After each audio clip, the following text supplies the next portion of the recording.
Welcome to the Bookworm Duo, where we explore a variety of books. Let's get started. Today, we are heading back to Chicago, but if you're expecting, deep dish pizza and skyline views, you are in for a bit of a rude awakening. We're doing a deep dive into Jim Butcher's 12 Months. This is a massive entry in the Dresden Files series. I mean, not just in page count, but in terms of the emotional architecture, this is maybe the biggest reconstruction we've ever seen for Harry Dresden. Reconstruction is the perfect word. I have to be honest, after Battleground, the book where a literal titan kicked over half the city and our collective hearts were just stomped on, I really, really thought 12 Months was going to be the breeder book. Oh, you thought he'd get a vacation. I pictured him taking a nap, maybe a beach trip. You know, Harry Dresden doesn't get beach vacations. If he goes to a beach, something inevitably, rises out of the water to try and eat him. Too true. So I went in expecting that breather, and what I got was, well, it's emotionally heavier than the war books. It's just a different kind of heavy. Precisely. If Battleground was about, physical survival against an outside enemy, 12 Months is all about psychological survival. It's the aftermath. It's what happens when the adrenaline finally fades and you have to look at all the wreckage. Yeah. So let's set the scene, because the context here is absolutely vital. We're picking up almost right after the Battle of Chicago.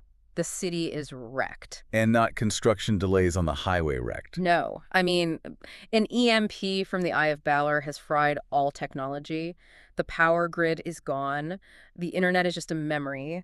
It's basically the dark ages in the Midwest. And the sensory details Butcher uses are just intense. The smell of death is literally lingering over the city. It's so visceral. And in the middle of this, Harry's living in a castle, his actual stone fortress with refugees. But he's personally shattered. He's mourning Karen Murphy. Which brings us to the structure. The whole premise is right there in the title, 12 Months. The book covers exactly 1 year of Harry trying to put himself back together. It's a countdown. He has 1 year to heal, to stabilize the city, and, to prepare for a forced political marriage to Laura Wraith. The Queen of the White Court Vampires. The wedding of the century that nobody actually wants. Right. So our mission today is to track that journey month by month.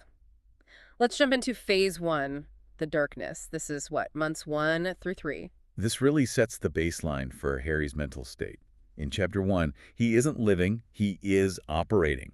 He has this strict, almost robotic routine just to survive the grief. He calls it the routine. The details there were so heartbreakingly specific. He works out, eats bland food, sleeps. But the detail that really got me was the alarm clock, the Mickey Mouse clock. That is such a crucial object. Listeners know wizards mess with technology, the Murphyonic field. But now, with the city fried by an EMP, nobody has digital tech.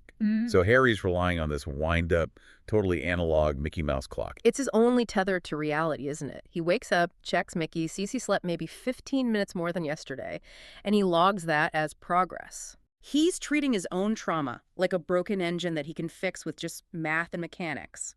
Because if he stops moving, the grief catches him. He's functioning but hollow. He isn't totally alone, though. The castle has a new hierarchy. We see Will Borden, the alpha werewolf, really stepping up. He's the Castellan. Will is the MVP of logistics here. He's managing food, water, all the refugees, which frees Harry up to focus on security. And speaking of security, Harry gets some very interesting new roommates. This is where we start to see the cast rebuild. He realizes he can't be everywhere at once, so he hires a bodyguard. And we meet Freydis, who Harry just calls Bear. I'm obsessed with Bear. Me too. She's a Valkyrie. Yeah. And for anyone who just thinks Viking warrior, can we clarify what a Valkyrie actually is in the Dresden verse? Right. A Valkyrie is a chooser of the slain. They're daughters of Odin, connected to preserving warriors for the final battle. They aren't just strong humans, they're supernatural beings who are very, very comfortable with death.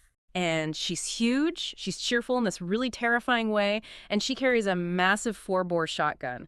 But the best part, she drives a hearse. The Monstermobile. It fits the tone perfectly. A Valkyrie bodyguard for a wizard who's constantly flirting with death, driving him around in a corpse mobile. No. It's dark humor, but it's also practical. And in the back of that hearse, we usually find the new apprentice, Fitz. This is a huge development. Fitz is a street kid, rough past, but he has magical potential. He's an ectomancer. Okay, let's unpack that term because it sounds pretty technical. Ectomancy. It's the magic of communicating with spirits and ghosts. It's different from necromancy, which is about, controlling the dead. Ectomancy is about perception. And in a city where thousands of people just died violently, the spiritual turbulence is off the charts. Fitz is essential because he can hear the noise that Harry can't. So Harry has his routine, his Valkyrie, his ghost whisperer. But this being a Dresden book, the city is still actively trying to kill him. We've got ghouls just eating people in the dark zones. The whole predator ecosystem has been disrupted. The scavengers are getting bold. There's a scene early on where Harry and Daniel Carpenter Michael's son, who's leading a militia now, are fighting ghouls in an alley. It shows you just how dangerous the streets are. But there's also this mystery subplot, the Brotherhood of St. Bridget. These are the vigilantes Daniel's working with, but they keep getting hit by this nasty, dark, magic curse. And Harry goes full detective, assuming it's some big bad. Yeah. A necromancer or something. Yeah. But the reveal is, well, it's much more tragic than that. It's not a supervillain at all. It's Artemis Bach, the guy who owns Bach Ordered Books, and a bunch of amateur occultists. Exactly. It's a book club that got scared. They tried to cast a protection ritual to stop the vigilantes from being violent, but they didn't understand the magic. They thought stop them meant peace, but the magic just interpreted stop them as cripple them with agonizing pain. I loved how Harry handled this, though. Old Harry might have, blown the door off the hinges. This Harry just kicks over their salt circle and gives them a lecture. He tells them to stop playing with nukes. It really highlights the theme of these first few months. The danger isn't just monsters, it's chaos and incompetence. Okay, let's move to phase 2, months 4 through 8. The book shifts from survival horror to awkward political rom-com. The dates. This is where the humor really starts to balance out the tragedy. Mab demands that Harry and Laura Wraith go on these public dates to cement the alliance between Winter and the White Court. The coffee date was just excruciating. 2 predators sitting there trying not to kill each other while the supernatural paparazzi snap pictures. But the pizza date, that wasn't a date. That was a trap. It was a political summit disguised as a pizza date. They meet with King Eitri of the Svartals. And we really need to remind listeners about the Thomas problem. Right. Harry's brother, Thomas. He's a White Court vampire, but one of the good ones. He's currently frozen in a crystal on Demon Reach because his hunger demon is literally eating him alive. And the Svartals want him dead. Because he tried to assassinate their king. He was framed, but he still pulled the trigger. So at this date, King Eitri gives Harry an ultimatum. He demands Thomas's death, justice. He gives Harry a deadline. Hand Thomas over for execution by the wedding, or the Svartals go to war with Winter. No pressure. None at all. And speaking of pressure, Mab is not making this easy on him. There's that terrifying scene in the library. Oh, that is such a pivotal moment for understanding Mab. Harry is dragging his feet, resisting the alliance. So Mab freezes the room, literally, and demands he either consummate the alliance or finish the deal. She's not being cruel, not in her mind. She sees the outsiders on the horizon, and she needs the White Court's resources. She is just terrifyingly pragmatic. It's Fey morality versus human morality. She's just like, I need an army, you need to get married, get over it. And while all this is going on, he loses his other father figure. Ebenezer McCoy shows up. Ugh, that hurt. That really hurt. The White Council has kicked Harry out. They think he's a monster. Ebenezer visits for a Christmas walk, and you just want them to hug it out, but they can't. The trust is just broken. Ebenezer thinks Harry is becoming the very thing he fights against. It's more isolation for Harry, which forces him to rely on the new family he's building at the castle. Which brings us to the big one. Phase 3, the heist on Demon Reach. It's the spring equinox, and Harry decides it's time to solve the Thomas problem. This is really the structural climax of the book. The stakes are so specific. Thomas is dying. Justine, his partner, is possessed by Nemesis, an outsider, and she's pregnant with Thomas's child. So Harry gathers the heavy hitters. He summons Mab. He summons Mother Winter and Mother Summer. We are talking about the absolute queens of fairy on his spooky island. The visual is incredible. You have Mother Winter, who openly wants to kill Harry. You've got Mab holding a knife to the frozen, possessed Justine. And there's Harry, who has to outsmart a godlike entity. And this is where the deep dive gets really cool. Harry doesn't outmuscle them. He uses logic. It's pure lateral thinking. He realizes he can't kill the hunger demon inside Thomas without killing Thomas, so he negotiates with it. He negotiates with the parasite. How does that even work? He offers it linear time. He explains to the hunger that if Thomas dies, it dies. Game over.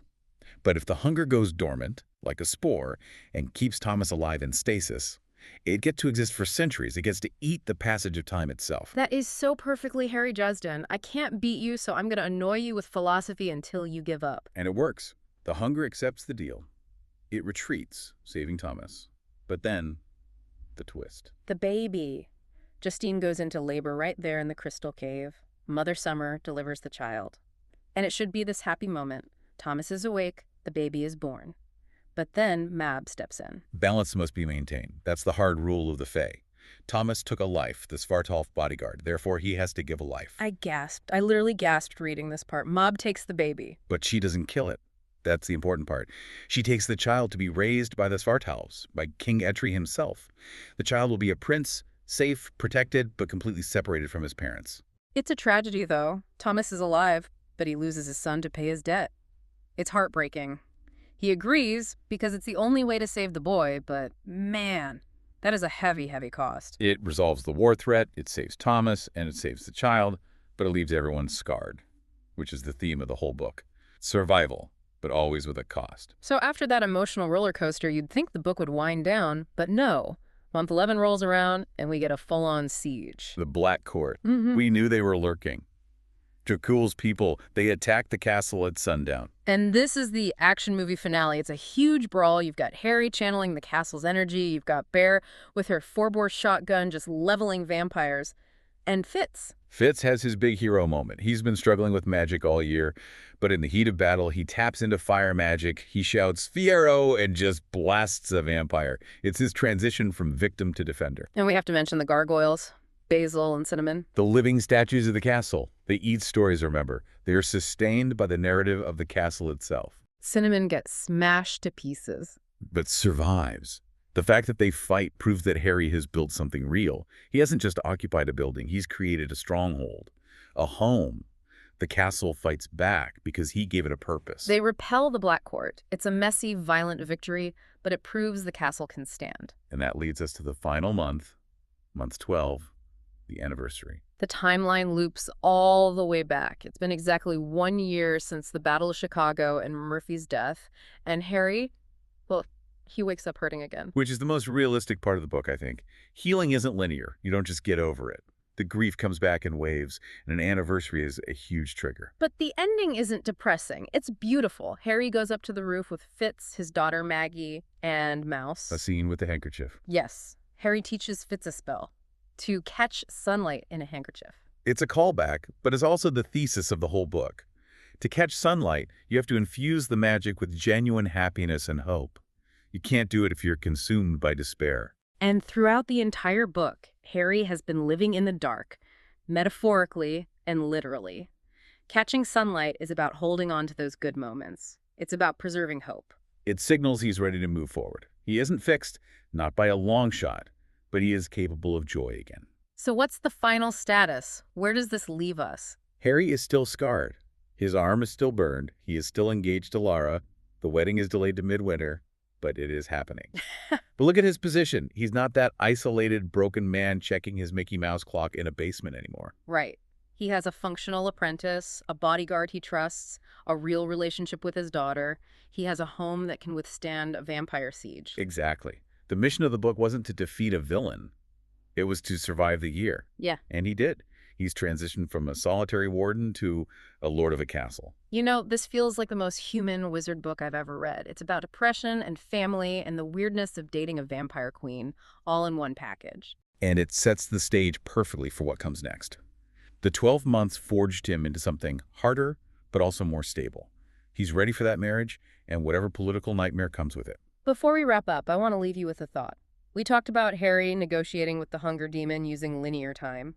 It makes you wonder, if the hunger can learn to appreciate existing in time instead of just feeding on life, could that change the nature of the White Court vampires entirely?